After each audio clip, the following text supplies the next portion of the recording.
Bab 632. Dewa balap yang sesungguhnya. Berakhir sudah, ini pasti kalah. Bella Fang tidak bisa melihat jelas keluar jendela, ia hanya melihat kelipan-kelipan di depan matanya. Lalu, kecepatan mobil turun drastis. Eric Kin memulihkan kecepatan ke kondisi normal. Di mana kita? Bella Fang melihat sekeliling dengan bingung. Sepertinya tidak ada jalur di sini. Sudah melewati garis finish. Eric Kin berkata, ini jalan pulang. Lalu kita menang. Bella Fang sedikit bingung. Di sisi lain, Kaleyan menyaksikan Eric Kin lewat, tetapi tidak ada tanda-tanda berhenti, dan dia dengan cepat menghilang dari penglihatannya. Bos, apa yang terjadi?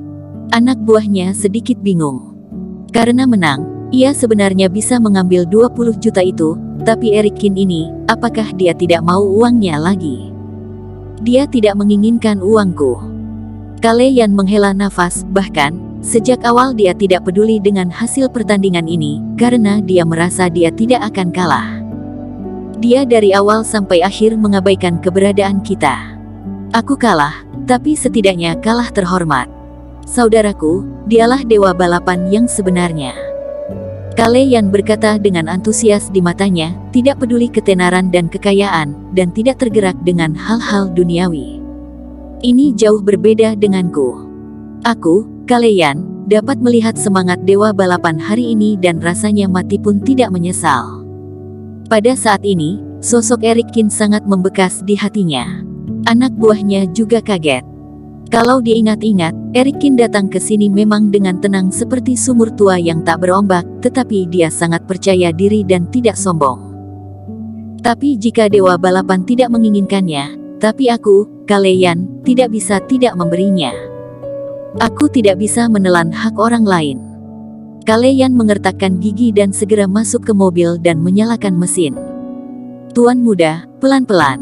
Seorang pria kekar dengan cepat masuk. Takut tuan muda ini mendapat masalah. Dewa balapan, tunggu aku. Kaleyan menginjak pedal gas, dan mobil sport itu tiba-tiba menuju ke arah Eric Kin pergi.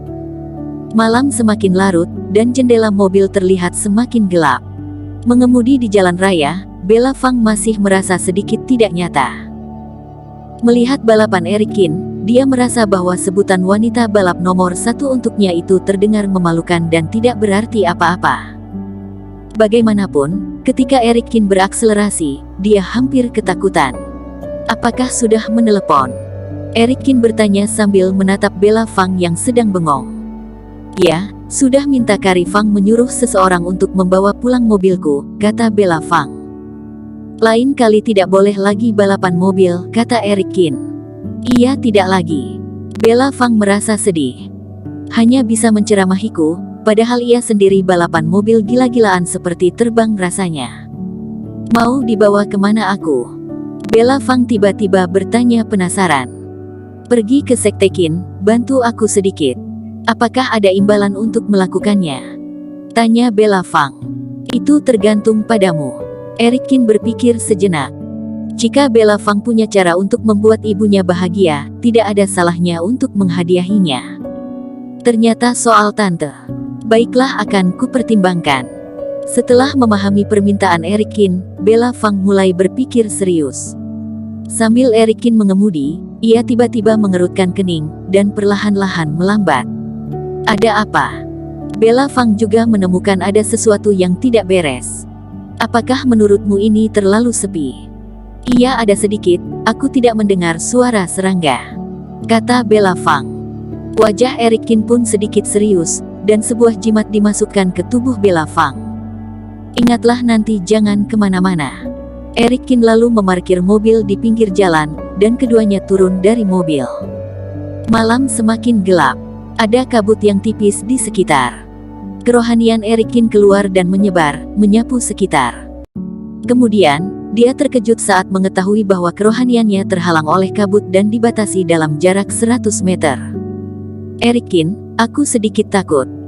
Bella Fang memandangi pegunungan sepi di sekitarnya dan diselimuti dalam kabut, dan meraih lengan Eric Kin. Saat ini, terdengar suara mobil di belakang mereka, dari jauh dan mendekat. Tuan Kin. Kaleyan melihat Eric Kin berdiri di pinggir jalan, keluar dari mobil, dan berlari dengan penuh semangat. Ini adalah uang dari kekalahanku, semuanya ada di kartu. Eric Kin memandang Kale Yan sedikit terkejut, dia tidak berencana untuk memintanya sama sekali, tetapi dia malah mengejarnya sampai sini untuk memberi uangnya. Sepertinya anak ini tidak bisa tertolong lagi. Tuan Qin, aku ingin bertanya, bisakah aku belajar balapan mobil darimu? Eric Kin menggelengkan kepalanya dan melihat kabut menebal di sekitarnya, perlahan mendekati mereka. Kamu datang pada waktu yang tidak tepat. Hah? Kale Yan tercengang. Tuan muda. Pengawal Kale Yan juga menyadari ada yang tidak beres, dan berjalan untuk berdiri di sampingnya. Pada saat ini, di sekitar kabut hitam, ada suara seperti lolongan hantu.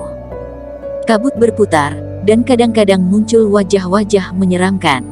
Hantu. Kale Yan ketakutan. Paman Zhang, apa yang terjadi? Siapa yang berani di sini menggunakan mantra? Aku keluarga Yan dari kota B. Izinkan kami pergi. Paman Zhang dengan berani melangkah maju dan meneriaki kabut hitam itu. Tidak ada yang menjawab, Paman Zhang hendak berbicara lagi. Tiba-tiba kabut bergetar dengan keras, dan kabut hitam besar berubah menjadi singa, dan menggertak ke arah Paman Zhang. Eric Kin mendorongnya ke samping. Mulut singa itu jatuh, dan Eric Kin langsung ditelan. Dewa balapan itu dimakan. Kale Yan jatuh ke tanah, berkeringat deras. Siapa yang bermain sihir dan mantra di sini, keluarlah. Paman Zhang juga ketakutan, dan melatih superior masternya sampai maksimal.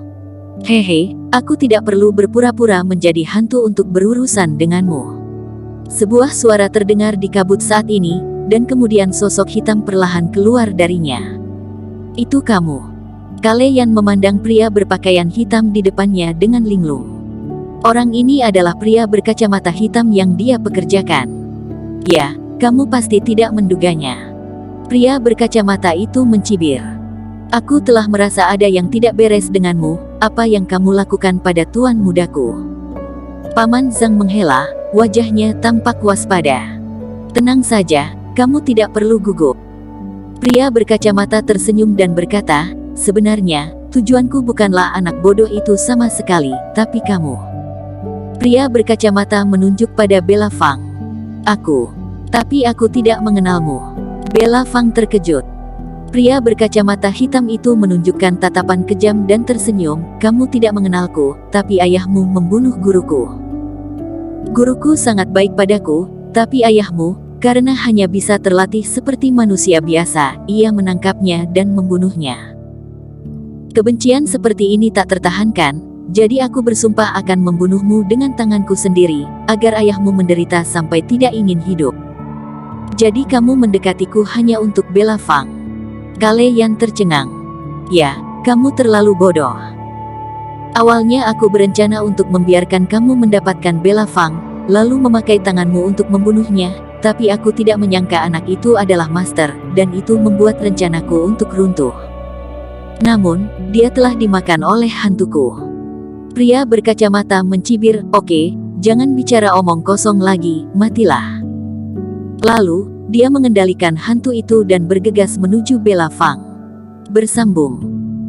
Terima kasih telah menonton video ini sampai akhir. Jangan lupa subscribe dan nantikan kisah episode selanjutnya hanya di Novel Story. Salam.